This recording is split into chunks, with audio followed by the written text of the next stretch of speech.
Oke, perkenalkan, nama saya Raffi Ihsan Bintang Maramudia dari program studi Rekayasa Perancangan Mekanik angkatan 2025, Sekolah Vokasi Universitas Diponegoro. Nah, jadi di sini saya ingin melanjutkan tugas keempat pemrograman komputer ya. Nah, jadi di sini materinya itu adalah list dan array, praktikum algoritma pemrograman. Langsung aja kita mulai ya di sini ya.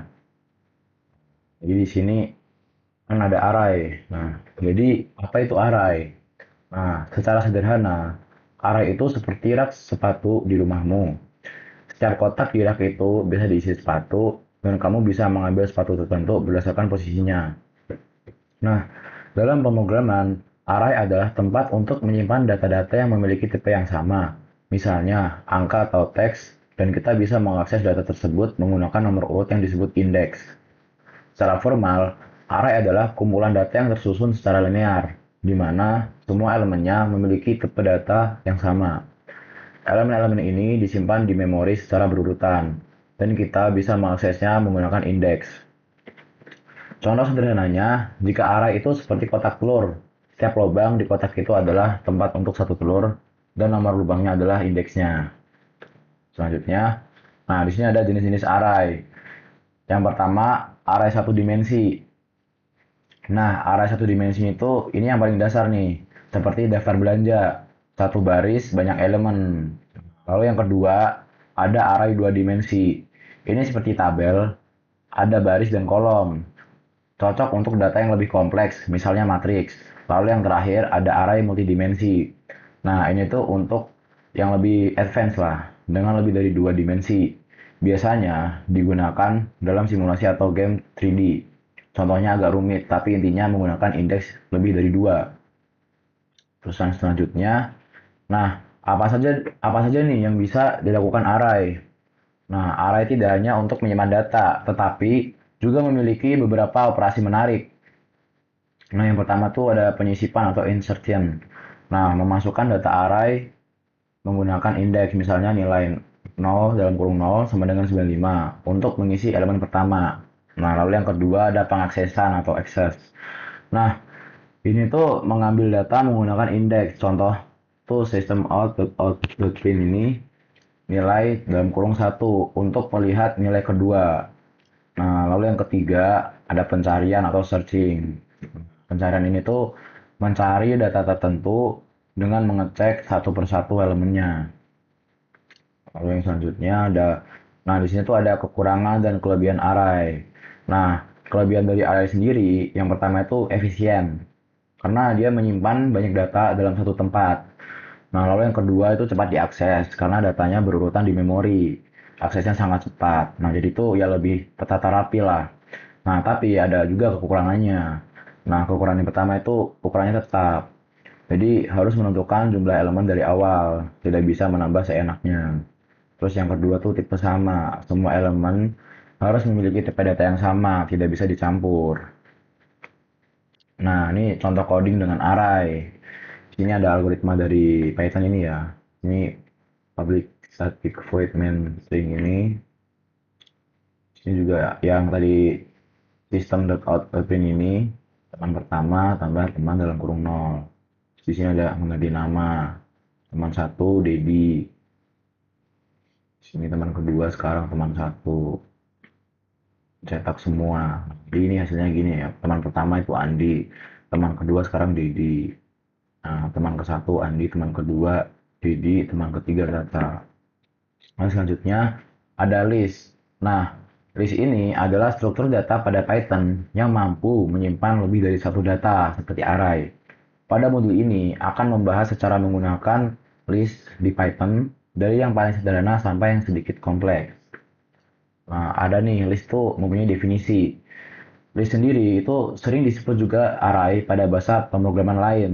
Nah, list adalah jenis data campuran yang bisa memiliki komponen penyusun yang berbeda-beda. Sebuah list dapat dibuat dengan menggunakan tanda kurung siku. Ya kayak kurung dalam kurung tapi kurung siku. Nah, anggota list didaftar dalam kurung siku tersebut dan masing-masing dipisahkan oleh tanda koma. Nah, sifat-sifat list bisa didaftar seperti ini di bawah ini ya, ada 5 ya. Yang pertama itu ada komponen penyusunnya bisa diganti. Nah, lalu yang kedua, komponen penyusunnya dapat dibaca dan dimanipulasi secara langsung. Nah, lalu yang ketiga, komponen penyusunnya bisa ditambah. Dan yang keempat, komponen penyusunnya dapat diambil dengan menunjukkan indeksnya atau dengan notasi slice. Lalu yang terakhir, yang nomor 5, adalah komponen penyusun sebuah list dapat juga berupa list yang lain. Nah, ini contoh dari list multidimensi. Nah, list dapat juga memiliki lebih dari satu dimensi atau disebut dengan multidimensi.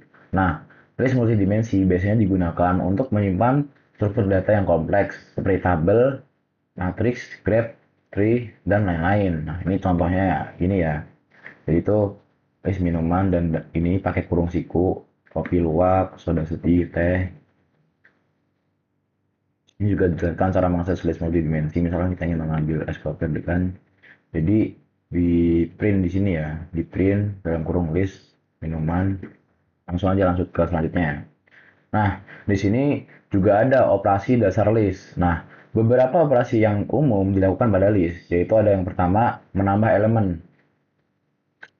Nah, menambah elemen itu menggunakan metode append dalam kurung untuk menambahkan elemen ke akhir list. Lalu yang kedua, ada menghapus elemen menggunakan metode remove untuk menghapus elemen berdasarkan nilainya atau pop untuk menghapus elemen berdasarkan indeksnya.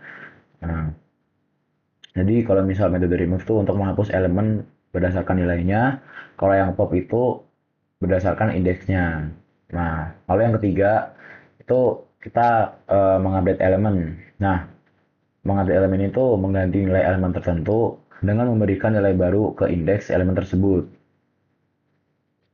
Lalu yang keempat, kita menggabungkan list menggunakan operator tambah untuk menggabungkan dua list.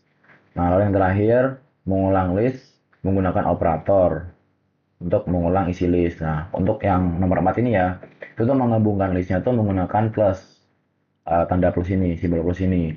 Lalu kalau misal mengulang, itu tuh tanda bintang ini, bintang di atas ini ya. Lalu lanjut yang selanjutnya. Nah, ada nih karakteristik utama list. Ada 4. Nah, yang pertama tuh mutable atau dapat diubah. Nah, ukuran dan isinya dapat berubah selama program berjalan. Anda bisa menambah, menghapus, atau memodifikasi elemen. Lalu yang kedua, ada urutan terdefinisi. Item di dalam list memiliki urutan tertentu dan diakses menggunakan indeks numerik yang dimulai dari 0. Nah, lalu yang ketiga, berbagai tipe data. List dapat menampung berbagai jenis data dalam satu koleksi, seperti angka, string, atau bahkan objek lain. Lalu yang terakhir, ada dinamis. Nah, list tidak memiliki ukuran tetap dan dapat menyesuaikan ukurannya secara otomatis. Tuh.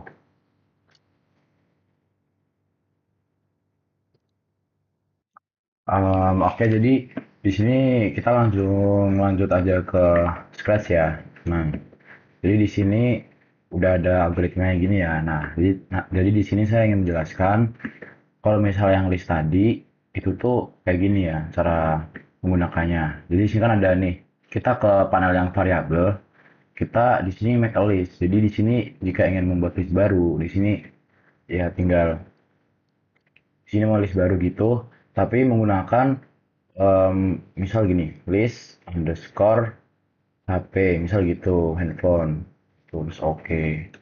Nah, jadi ada list baru di sini ya kan. Di sini tadi saya udah bikin ini list laptop ya. Jadi di sini kan sebelumnya udah ada fruit list, jadi udah ada list buah-buahan kan di sini kan. Nah, ini kita coba langsung aja di sini ya. Ya, what video you want gitu. So, Apple. Nah, ini oke, gara-gara di sini tuh ada di listnya. Nah, mungkin ini saya langsung coba ke list laptop. Kita mau menambahkan list laptop di sini. Nah, cara menambahkannya yaitu pertama kita pencet event ini. Ya, kalau misalnya mau membuat algoritma emang ini. Terus kita balik lagi ke variabel. Terus kita pencet yang ini yang adding to, ya yang inilah. Kita di sini tuh mau nge-add, kan ini kan kita mau memasukkan ke list laptop. Misal kita add Lenovo.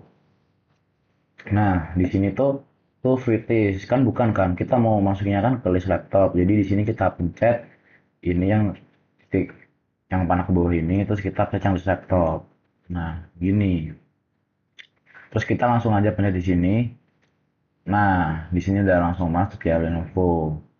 Nah, terus kalau misal mau menghapusnya itu tinggal ini dihapusnya tuh bisa langsung dibuang aja. Terus juga ada yang di delete ini. Nah, di delete ini nanti ya ketik aja Lenovo. Pokoknya ketik di sini Lenovo, terus di sini nanti list laptop nih. Nah, itu caranya. Nah, terus juga di sini juga bisa pakai tanda silang ini ya cara menghapusnya. Jadi itu untuk yang di scratch ya. Ya ini pembahasan simpelnya sih seperti ini dulu ya. Ini coba di add Lenovo yang bagian sini ya, make a list, terus di add sini ini juga gitu. Kalau misal di centang semua tuh ada muncul di sini ya. Nah, jadi gitu, terus langsung aja lanjut ke sketch yang ini. Nah, jadi di sini ya udah ada algoritmanya ya. Ini udah dibuat.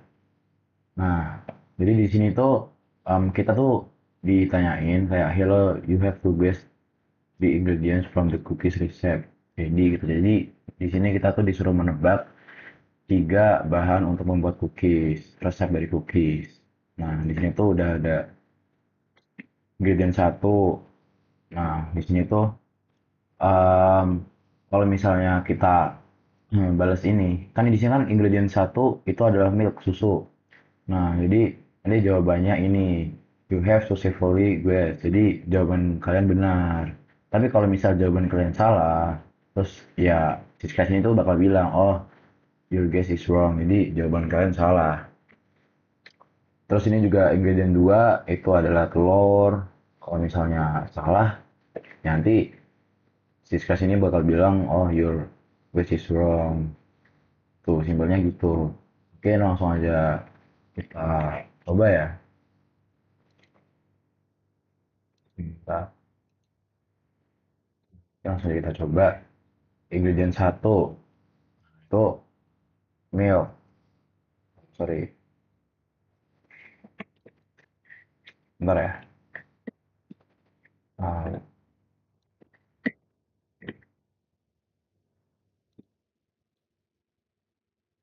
nah, ini kan hello you have to guess.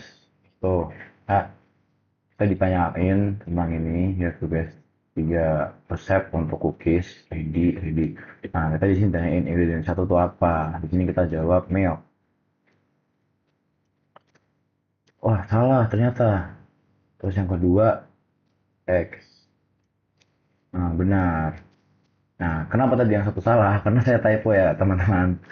Nah, ini ingredient tiga sugar, gula.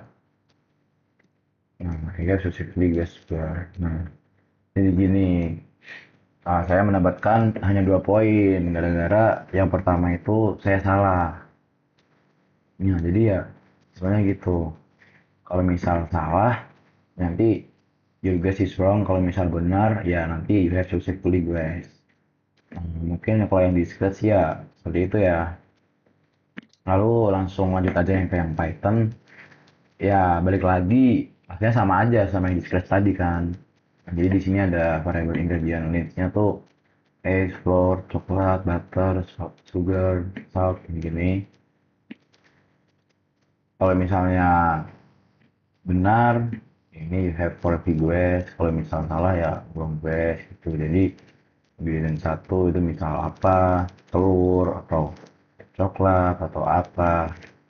Jadi ya kita langsung coba aja lah. Nah, you have to ya ini ready. Nah, yang pertama apa? Kita coba X. Nah, jawaban kita benar. Nah, ini coba kita salahin lah. Saya salahin di sini. Nah, wrong gue. Jadi karena kita salah. Saya salah untuk jawabannya. Ya di sini ya ngetik aja lah ya. Ini coba coklat. Oh.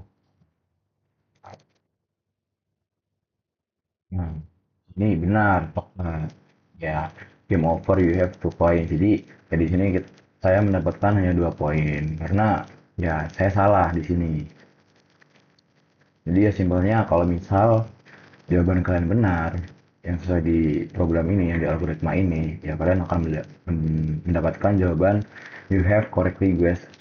Nah, kalau misal kalian salah itu ya ulang gue. Jadi ya simpelnya seperti itu untuk eh, di Python sama di Scratch ini ya. Dan mungkin ya segitu dulu aja sih dari saya ya.